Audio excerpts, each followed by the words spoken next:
കൊല്ലം parliament മണ്ഡലത്തിൽ മത്സരിക്കുന്ന പ്രദീപ് കൊട്ടാരക്കര അദ്ദേഹം നമ്മളോടൊപ്പം ഉണ്ട്. ഭാരതീയ ജവാൻ കിസാൻ പാർട്ടിയുടെ സ്ഥാനാർത്ഥിയാണ്. ഇവിടെ ശക്തമായ മത്സരം കൊല്ലത്ത് നടക്കുമ്പോൾ അവരോടൊപ്പം ഒറ്റയ്ക്ക് നിന്ന് പോരാടാനായിട്ട് ഇന്ന് കേരളത്തിൽ 3 നിയോജക മണ്ഡലങ്ങളാണ് അവിടെ സ്ഥാനാർത്ഥിയുള്ളത്. എന്തൊക്കെയാണ് ഇവരെ പ്രകടന പത്രിക, അല്ലെങ്കിൽ എന്തൊക്കെയാണ് ജയിച്ചു വന്നാൽ കൊല്ലം മണ്ഡലത്തിൽ നടത്തുന്നത്?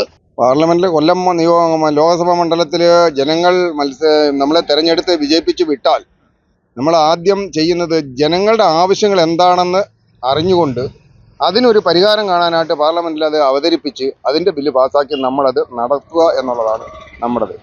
അല്ലാതെ നമ്മൾ തോന്നുന്ന അവിടെ ചെന്ന് സംസാരിച്ച്, അവിടെ ചെന്ന് പ്രസംഗിച്ച്, അവിടെ ചെന്ന് കാര്യങ്ങൾ പറഞ്ഞ് ഇവിടെ നടപ്പിലാക്കാനല്ല. ജനഹിതം, ഇവിടെ ജനത്തിന് എന്താണ്, ഇവിടെ ഓരോ പ്രാദേശിക പ്രദേശത്തും എന്താണ് ആവശ്യം, ഇന്നത്തെ സാഹചര്യത്തിൽ ജനങ്ങൾ എന്തിനാണ് ബുദ്ധിമുട്ടുന്നത്, അത് നടപ്പിലാക്കി കൊടുക്കുക. നമ്മളെ കൊണ്ട് ഒക്കുമെങ്കിൽ അത് ചെയ്യിപ്പിച്ച് തന്നെ കൊടുക്കും.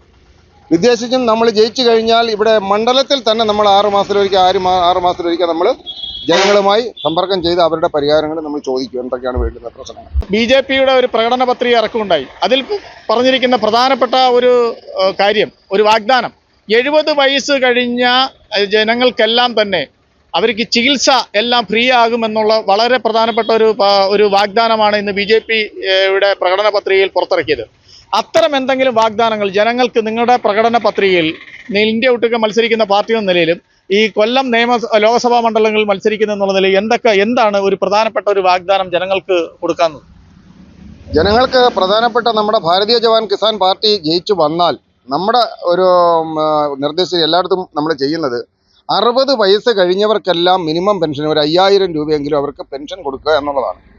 അത് ഇവിടെ 5ഉം 6ഉം പെൻഷൻ മേടിക്കുന്ന ഓരോ അംഗങ്ങളുണ്ട് പല മേഖലകളിലും. നമുക്കിവിടെ ഭാരതത്തിൽ ജീവിക്കുന്നതിന് ഒരാൾക്കൊരു പെൻഷനേ ആകാവൂ, ഒരാൾക്കൊരു പെൻഷൻ ജീവിക്കാൻ വേണ്ടി. അത് പെൻഷനും വാങ്ങുന്നുണ്ട്, ശമ്പളവും വാങ്ങുന്നവരുണ്ട്. അപ്പം നമുക്കിവിടെ 1 ലക്ഷം രൂപ പെൻഷൻ മേടിക്കുന്നവർക്കും 5 ലക്ഷം രൂപ പെൻഷൻ മേടിക്കുന്നവർക്കും അതേ മാർക്കറ്റിലാണ് നമ്മുടെ ജനങ്ങൾ, അമ്മമാർ പോയി 1500 രൂപ പെൻഷനും കൊണ്ട് അവരുടെ ഉപജീവന മാർഗത്തിന് സാധനങ്ങൾ മേടിക്കുന്നത്. അപ്പം നമ്മുടെ പാർട്ടി ജയിച്ചു വന്നാൽ എല്ലാവർക്കും 60 വയസ്സ് കഴിഞ്ഞ എല്ലാവർക്കും മിനിമം 5000 രൂപയെങ്കിലും എല്ലാവർക്കും പെൻഷൻ കൊടുക്കണം എന്നുള്ളതാണ്. അത് കൂടുതൽ പെൻഷൻ വാങ്ങുന്നവർക്ക് നമുക്കത് കുറച്ചുകൊണ്ട് എല്ലായിടത്തും ഈക്വലാക്കുക എന്നുള്ളതാണ്. രണ്ടാമത്തെ ഒരു കാര്യം, നമ്മുടെ പാർട്ടി ജയിച്ചു വന്നാൽ നമ്മൾ ജനങ്ങളെ സേവിക്കുക എന്നുള്ളതാണ് നമ്മുടെ ഉദ്ദേശം. ജനങ്ങളെ സേവിക്കുക. നമുക്ക് ശമ്പളമോ, നമുക്ക് MP MLA സ്ഥാനം കഴിഞ്ഞതിന് ശേഷം നമുക്ക് പെൻഷനോ, നമുക്ക് ഖജനാവിൽ നിന്നും സ്വന്തം ആവശ്യത്തിന് പൈസയോ വേണ്ട എന്നുള്ളതാണ്. നമ്മൾ ജനസേവകരായി മാറുകയാണ്. രാജ്യസേവനം ചെയ്തത് ഏത് രീതിയിലാണോ അത് കഴിഞ്ഞതിന് ശേഷം ഇനി ജനങ്ങളെ സേവിക്കുക എന്നുള്ളതാണ് ഞങ്ങളുടെ ലക്ഷ്യം. നമ്മുടെ MP ആയാലും MLA ആയാലും മന്ത്രി ആയാലും ഇവരെല്ലാം ഈ കാലഘട്ടത്തിൽ കഴിഞ്ഞു കഴിഞ്ഞാൽ അവർക്കെല്ലാം പെൻഷനുണ്ട്. ഇദ്ദേഹം പറയുന്നത് ഇദ്ദേഹത്തിന് MP ആയി കഴിഞ്ഞാൽ ആ MP പാർട്ടി MP ആയി കഴിഞ്ഞാൽ MP കഴിഞ്ഞതിന് ശേഷമുള്ള സമയത്ത് MP ആയിരുന്ന കാലഘട്ടത്തിലെ പെൻഷൻ വേണ്ട എന്നുള്ളതാണ്, ശമ്പളവും വേണ്ട, പെൻഷനും വേണ്ട എന്നുള്ളതാണ്, ഒരു ആനുകൂല്യങ്ങളും വേണ്ട എന്നുള്ളതാണ് ശ്രീ പ്രദീപ് സ്ഥാനാർത്ഥിയായിരിക്കുന്ന അദ്ദേഹത്തിന്റെ ഒരു ഇവിടെ നമ്മളോട് പറഞ്ഞിരിക്കുന്നത്. അതേപോലെ ഈ ഭരണം ജനസേവനമാണല്ലോ. ഇപ്പൊ നമുക്ക് ഇത്തരം ജനസേവനം, നമ്മൾ ജനസേവനത്തിനാണ് നിൽക്കുന്നത്. അത് തന്നെ, അതായത് ജനസേവനം എന്ന് പറയുമ്പോൾ ഞങ്ങൾ ഭാരതീയ ജവാൻ കിസാൻ പാർട്ടിക്കാർ ജനസേവനത്തിന് വേണ്ടി ഇറങ്ങുവാണ്. മറ്റുള്ള രാഷ്ട്രീയക്കാരെല്ലാം ജനസേവനം എന്ന് പറയുന്നെങ്കിൽ അവരതിന്റെ കൂലി മേടിക്കുന്നുണ്ട്. അപ്പോൾ അത് സേവനമായിട്ട് വരുന്നില്ല. മറ്റൊന്ന്, ഈ ഭരണത്തിൽ ഈ പറഞ്ഞ 5000 രൂപ എല്ലാവർക്കും ഈ പറയുന്നവർക്ക് പെൻഷൻ കൊടുക്കണമെങ്കിൽ നമുക്ക് ഭരണം വേണ്ടേ? കേന്ദ്രത്തിൽ ഒരു ഭരണം വരണമെങ്കിൽ അതിനത്രയും സ്ഥാനാർത്ഥികൾ നമ്മളിപ്പോൾ ഇന്ത്യ ഒട്ടാകെ നിർത്തിയിട്ടുണ്ടോ?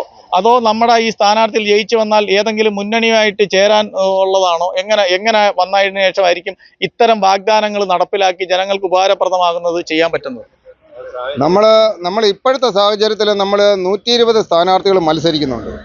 നമ്മളിപ്പോൾ ജയിച്ചു വന്ന് നമുക്ക് നമ്മളെ ഭരണം കിട്ടുമോ എന്നുള്ളതല്ല, ജയിച്ചു കഴിഞ്ഞാൽ അപ്പോഴത്തെ സാഹചര്യം അനുസരിച്ച് നമ്മളത് ചർച്ച ചെയ്ത് തീരുമാനിക്കും. നമ്മുടെ പ്രകടനം, നമ്മുടെ മനസ്സിലുള്ളത്, നമ്മുടെ പാർട്ടിയുടെ അജണ്ട എന്ന് പറയുന്നത് നമ്മൾ എന്ന് ഭരണത്തിൽ വരുന്നോ അപ്പോൾ നമ്മളിത് നടപ്പിലാക്കിയിരിക്കും.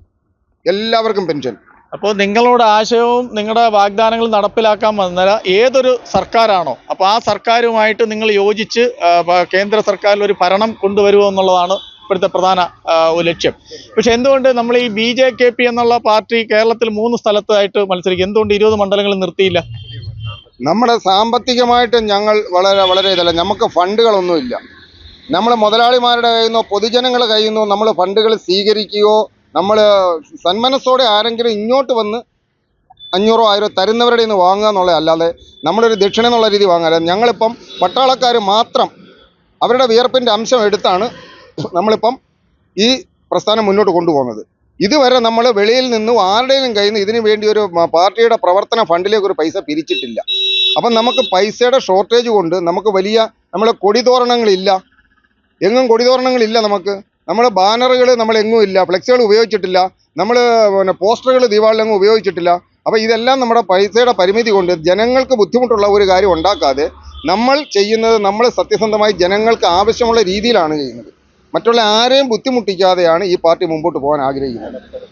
ആഡംബരം ഇല്ലാതെ തന്നെ പോവുകയാണ്. ജനങ്ങൾ അറിഞ്ഞ് പ്രവർത്തിച്ച് വോട്ട് രേഖപ്പെടുത്തണം. അതാണ് വജ്രം ചിഹ്നം. ഇതിനകത്തൊരു മായവും ഇല്ല. അതുപോലെയാണ് ഞങ്ങളുടെ പാർട്ടിയുടെയും അജണ്ട. നമ്മുടെ കൊല്ലം പാർലമെന്റ് മണ്ഡലത്തിൽ സ്ഥാനാർത്ഥിയായിട്ട് മത്സരിക്കുന്ന പ്രദീപ് കുമാറിന്റെ വാക്കുകളാണ് നമ്മൾ കേട്ടത്.